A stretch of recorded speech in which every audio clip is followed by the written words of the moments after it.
Жұмбақтың шешімі ертегісі. Ұзақ жолдан шаршап келе жатқан бір жігіт жолай кездескен ауылға келіп түседі.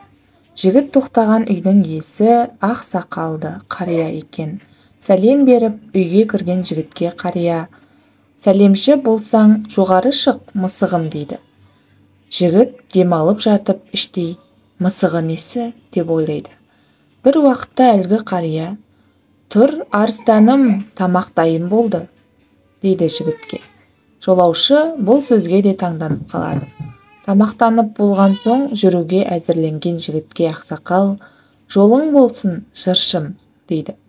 Қарияның жұмбақтаған сөздерін түсінбеген жігіт аң-таң болып кете барады.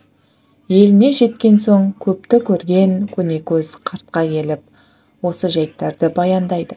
Сонда дана қарт былай депті: Балам, түсінбеген екенсің ғой. Ол ақсақалдың айтқандары мынау еді. Біріншісі, құдайы қонақ ат басын тіреген үйдің иесі қалай қарсы алар екен деп жалтаңдай келеді.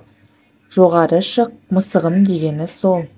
Екіншісі, қонақ келген соң қонақтың көңілін, жай күйін қалай тапсам екен деп үй иесі ұялады. Тұр, арыстаным деуі сондықтан. Ал үшіншісі, қонақ кеткен соң көрген сый-сияпатын қай жерде, қалай айтса да өз еркінде. Ақсақалдың саған жолың болсын, жыршым деуінің сыры осы.